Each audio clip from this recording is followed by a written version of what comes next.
Classificação indicativa. Livre para todos os públicos.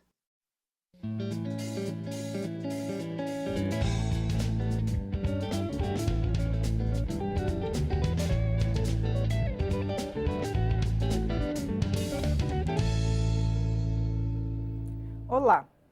Com experiência de 4 mandatos como vereador na maior capital, Abuane, do PSL de São Paulo, teve uma atuação focada nas bandeiras do trânsito e dos transportes. Eleito com quase 70 mil votos, ele já adiantou que vai defender uma CPI para investigar as instalações de radares, a fim de evitar a indústria das multas. Ele é o entrevistado desta edição especial do Palavra Aberta, que tem produção da TV e da Rádio Câmara. Olá, Regina. Também quero agradecer aqui a quem nos acompanha no programa Palavra Aberta da Câmara Federal do nosso Brasil. Deputado, é um prazer estar com o senhor aqui. E essa área de trânsito e das multas de trânsito já tem sido bastante discutida aqui no Congresso. Queria saber que propostas o senhor traz, o que ainda precisa ser votado aqui. Regina, essa é a minha preocupação, né? Quando se discute muito e muitas vezes o resultado sufoca os trabalhadores do transporte. O resultado dessas discussões que transformam-se em projetos de lei e, consequentemente, são sancionados pelo governo, acaba oprimindo os nossos condutores. Eu posso dar dezenas de exemplos, né? Eu sei que nosso tempo aqui é muito curto, mas eu vou te dar um exemplo. Um trabalhador do transporte, posso usar como exemplo um motorista de ônibus, que ele atinge 20 pontos no período de 12 meses, que é muito simples hoje, atingir 20 pontos. Eu digo por São Paulo, uma cidade que arrecadou 2 bilhões de reais em multas de trânsito, só na capital. Cada valor desse corresponde a uma pontuação. Nós ultrapassamos os 400 mil condutores com CNH suspenso no passado e mais de 80 mil condutores com CNH cassada. E quando se trata de suspensão, um condutor, um profissional do transporte, deu o exemplo de um motorista de ônibus, ele vai ter uma pena no mínimo de 6 meses sem poder dirigir. Ele fica no mínimo de 6 meses. 8, 9, 10, até um ano proibido de exercer a sua atividade profissional. Então, isso é uma questão que eu trago aqui para o Congresso para rediscutir, reavaliar e mudar essa regra. Né? Porque antigamente era de um mês a 12. Então, se dosava a penalidade de acordo com os tipos de infrações, a quantidade de pontos. Hoje não. A discussão é no mínimo 6 meses. É um dos exemplos que eu estou apresentando. Eu queria que o senhor falasse também da sua experiência como vereador, o que pode ser trazido para o Congresso Nacional, que leis que podem ser trazidas aqui também. Realmente, Regina, esse é um dos motivos que eu cheguei aqui a essa Casa Legislativa. Como vereador, a minha competência era legislar no âmbito municipal. Então, legislava por interesse local no município e somente transporte. Quer dizer, tudo que o Congresso não regrou, o município poderia legislar, mas só no âmbito de transporte. Então, eu me limitava naquela época, nesses 4 mandatos, a legislar sobre transporte.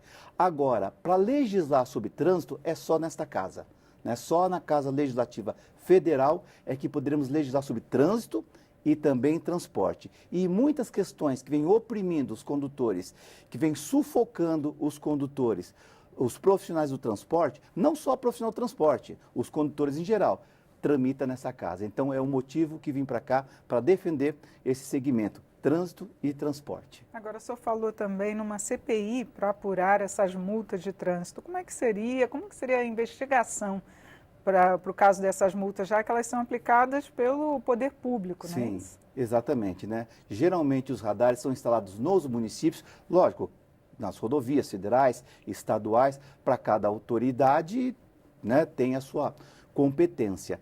Mas quando eu digo nos municípios, nós vamos querer questionar a forma que foi instalada, se obedece realmente à resolução do CONTRAN 396, a resolução do CONTRAN que regra a instalação dos equipamentos. Nós estamos cansados de ver na internet vídeos, radares escondidos. Será que pode? Será que não pode? Qual é o tipo de radar? Tem radar que eu posso esconder, tem radar que eu não posso esconder.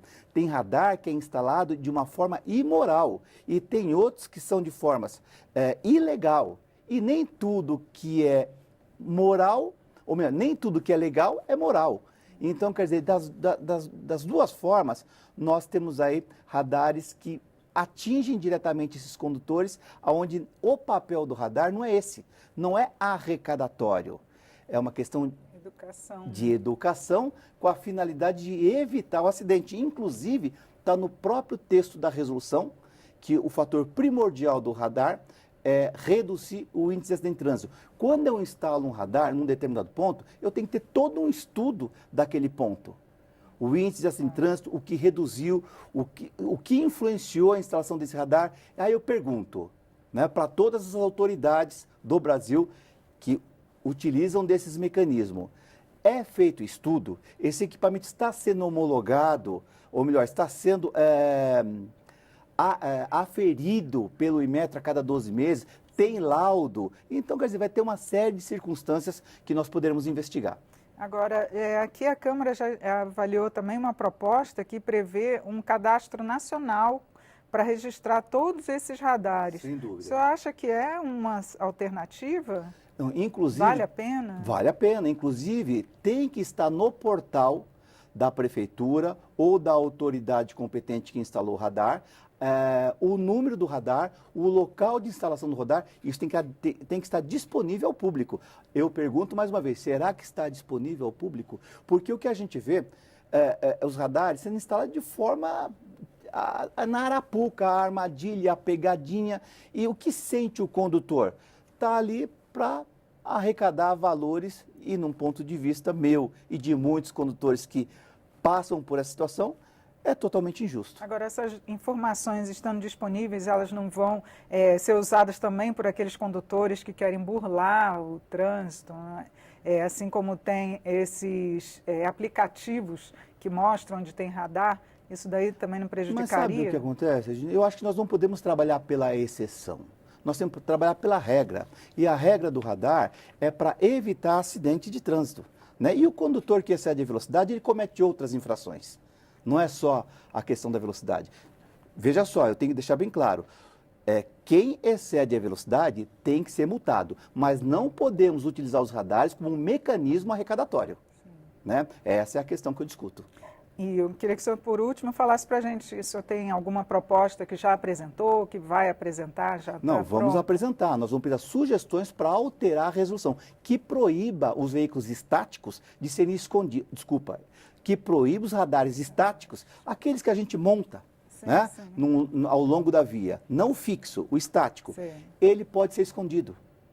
Então, muitas vezes, utilizam desses meios de uma forma arrecadatória. Sem dúvida, e lembrando ainda que tem que ter uma placa R19, que é a placa que regulamenta a velocidade da via, numa distância adequada do radar. Será que eles vêm cumprindo em todos os casos? Porque às vezes muda a velocidade que vem naquela via. Posso te dar um né? exemplo. Por exemplo, se for um perímetro urbano cuja velocidade seja até 80 por hora, a sinalização, a placa R19, que regulamenta a velocidade, tem que estar de 100 a 300 metros antes do radar. Se for acima de 400 a 500 metros antes. Se for rodovia, é outra distância. E o que diz o artigo 90 do Código? Que não serão aplicadas as sanções previstas na lei por inobservância à sinalização, se for insuficiente ou incorreta. Aí eu pergunto, será que todos os radares estão instalados de forma correta? Sim. A multa é injusta. Se não, a multa é injusta. Claro. Deputado, muito obrigado por suas explicações aqui no programa. Eu que agradeço a participação e agradeço a audiência do programa. E obrigado pela oportunidade. Eu conversei sobre as expectativas de mandato com o deputado Abuani, do PSL de São Paulo. Você também pode assistir esta e as outras edições no site câmara.leg.br/palavra aberta. Eu sou Regina Assunção, agradeço a sua audiência. Até a próxima.